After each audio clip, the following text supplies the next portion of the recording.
तो मैं देख के आया हूँ हाउसफुल 5 और इन वन लाइन कम से कम 10-15 ऐसे सीन्स आए जहाँ पर मैं बहुत बुरी तरह से हंस रहा था। आप में से जो लोग थोड़े इंटेलेक्चुअल सिमुलेटिंग या कॉमेडी में भी एक डेप्थ वाली कॉमेडी जो देखने की कोशिश करते हैं, वो इस फिल्म से दूर रहें। लेकिन जिन्हें जाके मस्ती करनी है, जजमेंटल नहीं होना है और ये नहीं सोचना है कि यार ये किस टाइप की कॉमेडी है, this is not cultured comedy, जिनके दिमाग ऐसे चलते हैं ना, वो इस फिल्म से मैं कहूँगा कि बिल्कुल दूर रहें। क्योंकि डायरेक्टर ने कुछ बहुत ही बोल्ड टाइप के सीन्स बनाए हैं। कुल मिलाकर पहले मैं कहानी बोल दूं कि भाई एक वो अपना ओशन लाइनर्स, ओशन क्रूज़ होते हैं ना, उस टाइप का एक शिप है। उस पे कि एक बहुत ही बड़ा अरबपति आदमी है, रंजीत, और उनका ही नाम का कैरेक्टर है। उन्होंने अपना अब उनकी किसी वजह से मौत हो जाती है और उनका एक जायदाद का वारिस होगा एक आदमी जॉली, और 3 जॉली आ जाते हैं, अक्षय कुमार, अभिषेक बच्चन और रितेश देशमुख। अब इनमें से कौन असली जॉली है? एक तो ये उधेड़-बुन चल रही है, साथ ही साथ शिप पर एक किलर भी है जो एक डॉक्टर को मार चुका है। वो ओपनिंग सीन है, ये कोई स्पॉइलर नहीं दे रहा हूँ मैं आपको। तो कॉमेडी भी चल रही है और एक ये मर्डर थ्रिलर भी चल रहा है, और कहीं ना कहीं इस मर्डर का शक आ जाता है इन 3 जॉलीज़ के ऊपर। और फिर ये जो जॉलीज़ हैं, इनकी इन्वेस्टिगेशन के लिए आ जाते हैं संजय दत्त और जैकी श्रॉफ। संजय दत्त हैं भीड़ू और जैकी श्रॉफ हैं बाबा। तो दोनों के लेजेंडरी नामों को बदल दिया गया है। बहुत सारे अच्छे हंसी के ट्विस्ट एंड टर्न्स आते हैं। इसके अलावा ये 3-4 हीरोइनें हैं, नरगिस फाकरी, जैकलीन, और भी हैं। कुल मिलाकर ट्विस्ट एंड टर्न्स होते रहते हैं।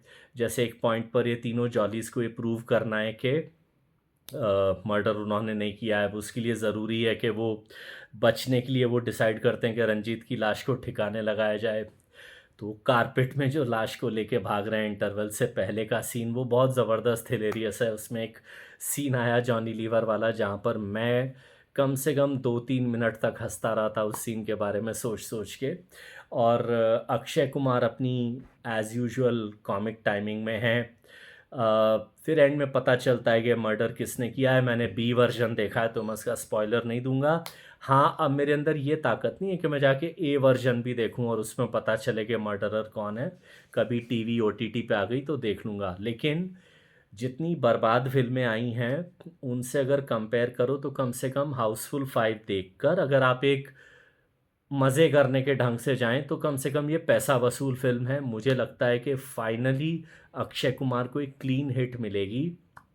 और वैसे भी अगर किसी फिल्म का 5वां सीरीज़ आ गया है तो हेरा फेरी में अक्षय कुमार हैं और इस हाउसफुल सीरीज़ के मेन पिलर अक्षय कुमार हैं। कुल मिलाकर अगर आप ये कहो तो पिछले 20-22 साल की जो कॉमेडी फिल्म्स की जो शोले भी है, हेरा फेरी, और जो दीवार भी है, ये हाउसफुल सीरीज़, उसमें अक्षय कुमार हैं। तो कॉमेडी फिल्म में उन्होंने लगभग काफ़ी बड़ा अचीवमेंट लिया है और जो बाकी किसी सुपरस्टार के पास नहीं है। और सबसे बड़ी बात, 5वां किसी फिल्म का सीक्वल बने, हम कुछ भी अकड़ लें, कुछ भी इंटेलेक्चुअल बोलते हैं ना, जजमेंट जो बोल रहा था वो दे दें, पर ये हाउसफुल सीरीज़ दर्शकों में पॉपुलर भी है और इसकी ब्रांड वैल्यू भी है।